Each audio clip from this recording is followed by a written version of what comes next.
Okay, so this is how I installed my rear dash cam. So I'm going to show you how I do it. This is magnets that I found. Very handy. I did not buy them. I found them. Actually, I have 3 pieces, so I use 2 of them. So I'm going to show you how I do it. And I just put down this light so you can see it just,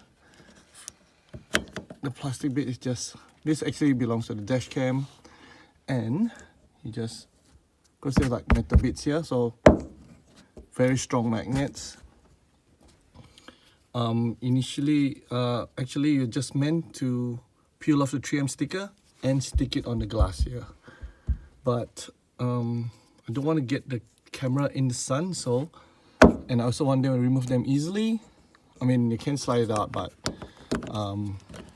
you know, but I don't want the plastic to get brittle as well under the sun, so I'm just going to take out the whole thing.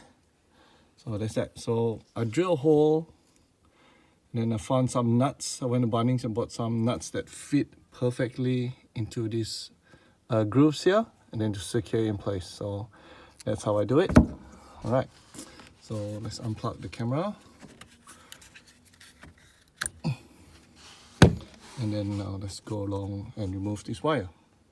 Okay, this back part is easy. You just have to just lift up and then you can tuck it in. So tuck it in, don't need to remove anything. And that's how you do it.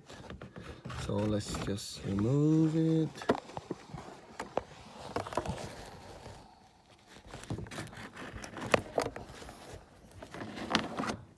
Okay. So I'll remove up to here. Okay, pause. Okay, I did this so many years ago, I'm not too sure how I even did it. Let's see if I can just... Oh, easy. So we just have to pull the back part. It's all clip-on anyway, so no worry about any damage in here. See the yellow clips? Goes into that hole there. So that's how I tucked in the wires. The wire was extremely long. I remember it went all that's how long the wire is that's provided. Crazy. All right, let's remove it. Yeah. Once I remove it, I'll put back the panel. Careful not to wreck. Oh. Okay, clear. Here's the wire. Now actually I should just keep removing first until I clear the back part. Alright, for memory, you just have to move, pull the rubber thing around the door. And that's how you tuck it in. You just lift up to tuck it in as you go along. So all the way to here. So remove, tuck in the black panel, the rubber stripping as you go along.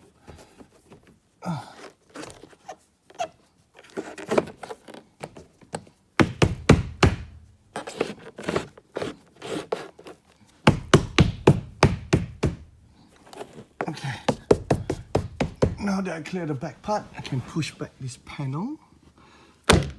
Oops. No. Okay, don't do that. Okay, you be gentle.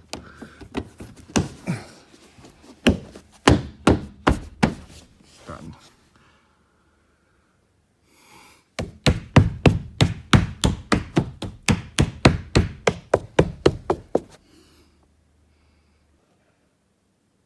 Okay, now the wire is up to here now. I'm pretty sure you also remove tuck in your fingers.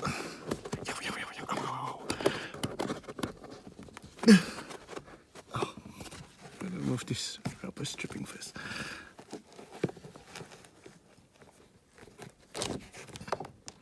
Okay, now the rubber stripping's out of the way, you can tuck your fingers in. Okay, there's one.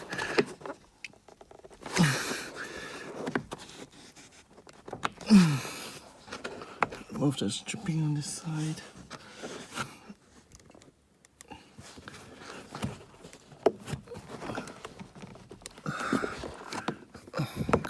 Okay, I just remove the wire like this.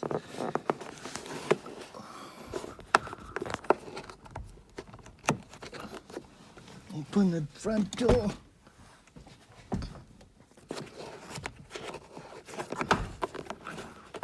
Okay. Whew. Never wire now. I got through the pillar. Okay, now to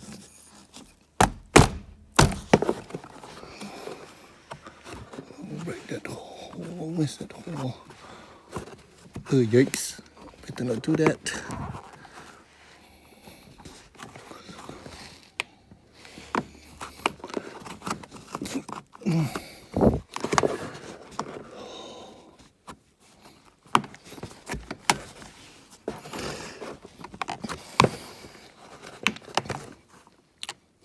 Okay, no banging ever again.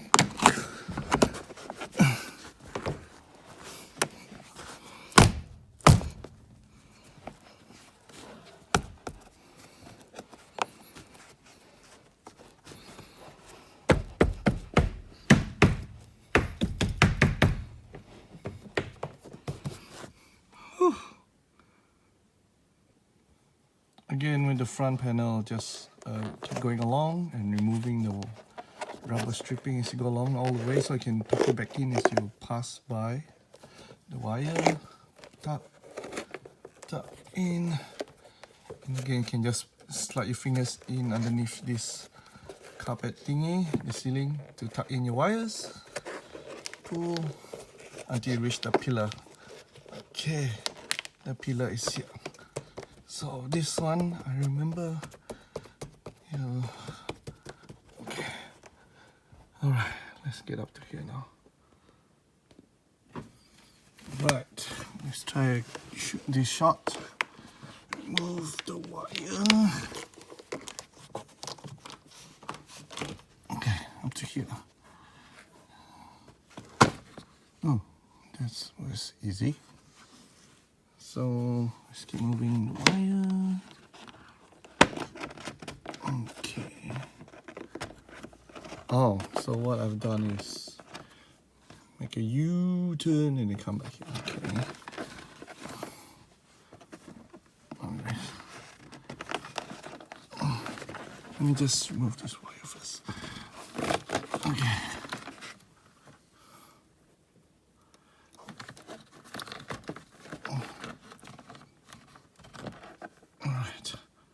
Probably leave that open first and then go and remove the wires on this side.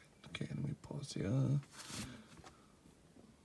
Alright, so this is how I hook up my camera underneath my rear view mirror. It's not really ideal because when I'm driving it wobbles and shake, but I don't know, I'm just weird. I just like it. I just rather than sticking it on my my glass, this glass screen here. So let's just unplug it. That's the rear camera cable. This is the power cable. So these are the two cables here. So just again, easily tuck in. Just put your fingers. You can tuck it in. So now it is going to be out of the way. Let's remove the camera. Can I have a quick look at this thing?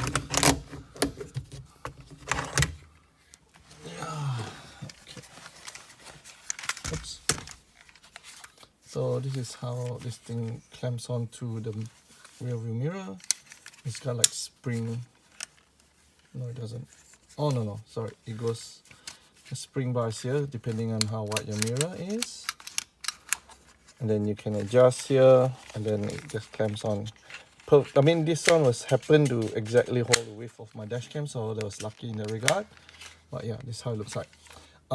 This type of phone holder, dash cam holder thingy will only work if if you got some mirrors are just attached from the behind and to the glass, but mine's attached from the top, attaches from the top and onto the ceiling. So yeah, so I was lucky there. Okay, so carry on. Okay, so there's one plug at the top, one down here, and I can't see any other plugs. So I think I need to maneuver this plastic panel out of the way so I can access the hole to thread through my cable. Alright, pause. Alright. Oh, that was easy. Tuck in like that. Haha. Learning. I mean, remembering stuff. Okay, so I was threading through the power cable through the side here. It was, I remember this was a pain in the butt to get through. Pain in the butt. Pain in the butt, pain in the butt. So let's go down and see how I got it through it over here. Okay, pause. Man, that was a tight fit. I remember I was like, oh, crying. Alright, so to access all the stuff here, you need to remove this thing. So I remember you squeeze in, and then you drop down more. It's still locked in place by a lever thingy. So let's pause there. Okay, careful with this thing. This looks super fragile. Okay, let's make my thing so it comes down. It's like a hydraulic thingy. Push down. No, doesn't look. How did this come up? Something. Oh, okay. Whoa. Okay, that thing's attached, so be careful with this. Remember, this thing's like hydraulic thing. Yep, hydraulic. Alright. What's all this? Oh, tissue. Okay, so let's get this out of the way. Whew. Alright. Pause. Alright, this is a quick detail part. This here is your cabin air filter. So you, instead of paying $1 million to a mechanic to replace this, oh my gosh, that is gross. I really need to clean this out. You can just vacuum it, clean it, and then put it back, or go on eBay and pay like 15 Australian dollars around there. That's what I got mine for from eBay. But yeah, so goes one way up. Yeah, still paying like $1 billion, so you can do that. Alright, let's go back on track. Okay, so the wire comes up from this here, and put this here. Let me show you how I had to. So this is, I had to go in the corner, get out of the way.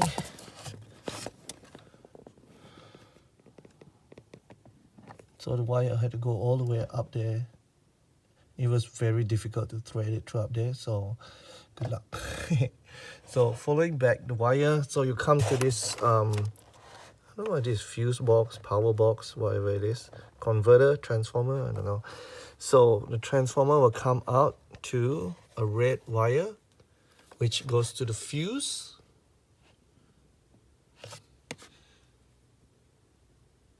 That's a piggyback adapter thingy.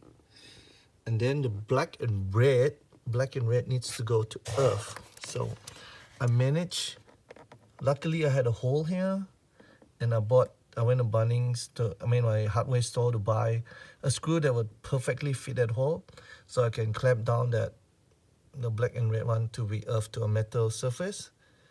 Yeah. Okay, so let's move it. You can see what kind of screw hole it is. Okay, that screw was tight. The pliers wouldn't budge it. So luckily I still remember I had this ratchet driver socket thingy.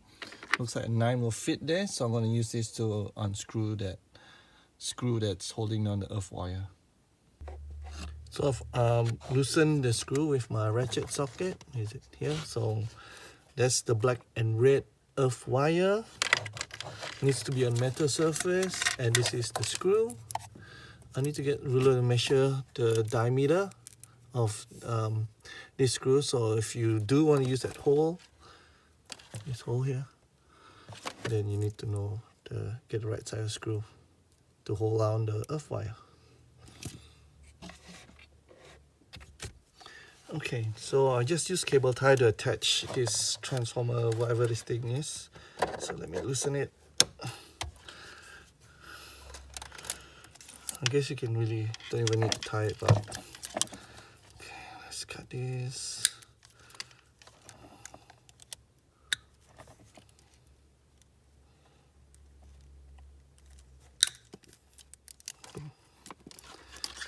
Okay, once I take this out, then you can have a look. Now let's look at the fuse where I plugged it in. Okay. Whew. Okay, so according to my spanner, my adjuster, the diameter of this screw is 0.6 milliliters. No, millimeters.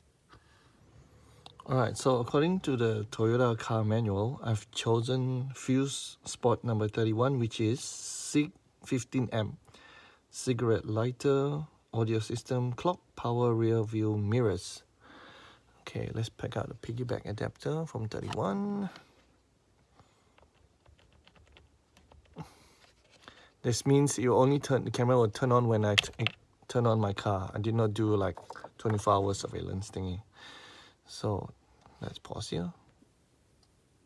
Yep, so that's the spot I used, number 31, and it's there, and it's there.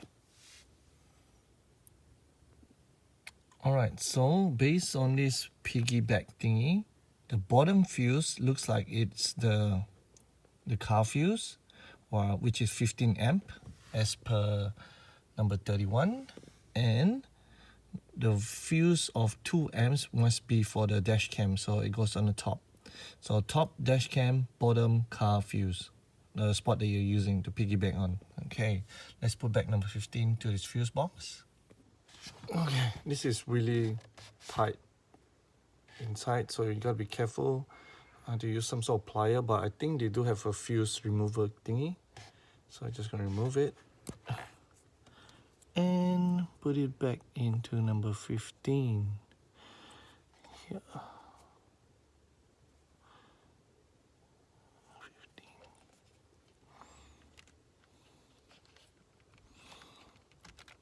15. Okay, cool. Where's the cover? Alright, there's the cover here.